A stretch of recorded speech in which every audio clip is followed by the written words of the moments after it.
Hello and welcome to the Columbia Daily Tribune's Behind the Stripes webcast. This is Tribune sports editor Joe Waljesper along with Tribune football beat writer Dave Matter. Dave, the moment is almost here. It's almost here. There was a lot of hyperventilating going on at the Missouri Media Day, asking Missouri players if this was the biggest game ever. I guess maybe I'm not quite following the line of logic that would indicate that, other than just kind of the surrounding, the kind of the side issue that it's the first SEC game. They've obviously played a lot of top 10 opponents.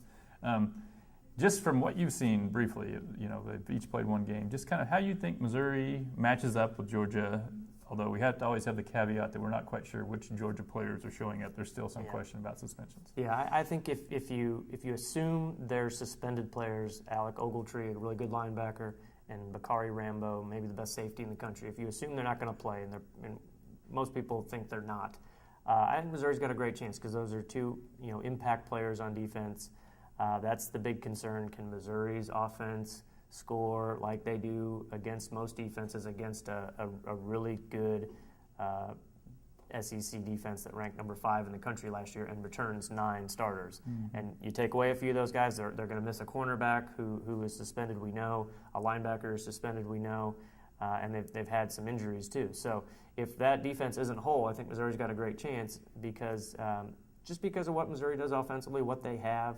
I think their one concern, maybe the offensive line. I don't think you could come away from Saturday's game and feel totally secure in that group and how they play. I thought James Franklin was under a little more pressure than anybody would have imagined. They say Max Copeland, one of the new starters at right guard, graded out higher than anybody else. But David Yost, also offensive coordinator, also said, it was a 3-man line. He wasn't covered up by a defensive tackle. They expect Georgia to play more of a 4-man line, even though they are a 3-man defensive line. Missouri in their scouting considers Jarvis Jones a great outside linebacker, as more of a defensive end who just stands up because he's a pass rusher. Mm-hmm. So they say he compares a lot to Von Miller, former Texas A&M All-American outside linebacker who had a pretty good game against Missouri a few years ago, even though Missouri won that game. He was also the defensive rookie of the year. Yeah, he put some real pressure on Blaine Gabbert in that game. So I think that's going to be the big matchup is Missouri's offensive line against Georgia's D-line. They've got a nose tackle who's 350 pounds, and Yost said he's bigger than anybody they ever played against in the Big 12. His backup is 350 pounds too. Mm-hmm. So even if Missouri can get some drives going and maybe tire out their defense, they can just sub in one gigantic guy for another gigantic guy. So that's going to be a test. They're a little unaccustomed to that much size up front. But I think Missouri's defense, I think they'll do okay against Georgia. They like playing this style, downhill running, play action pass. I think it'll give their pass rush a little more time to get into the backfield as opposed to all those spread offenses where quarterback got rid of the ball so fast that sometimes the defensive ends weren't even out of their stance. So I think they'll have a better shot at competing against this kind of offense. But I think a big pressure on the cornerbacks. I think they have to keep those receivers in front of them. Aaron Murray's a really good quarterback, and he's got some good weapons. And we think of Georgia as being some team that wants to run it all the time, but they can throw it around. So Missouri's I don't really know why that. I mean, maybe it's the Sheldon Richardson old man comment, but they passed for more yards than they ran last week, and they were ahead most of the game.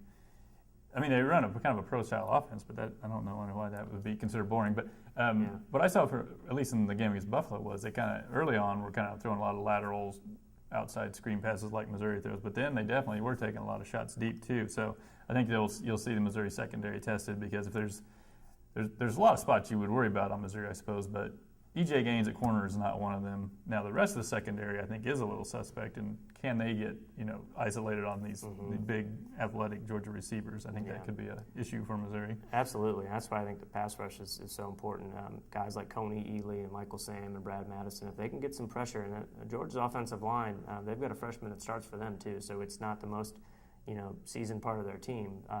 If both teams, it comes down to who plays well up front, and this is a big opportunity for Missouri. I think if they protect James Franklin, they can put some pressure on Aaron Murray. Missouri's got a really good chance. Now, against Buffalo, Georgia did give up about 350 yards of offense, which isn't a ton, but it's not. If you think of a dominant defense playing at home, playing a team that's down a level basically from them, right. They're an FBS team, Buffalo, but they're not a very good one, and they're not a BCS conference team.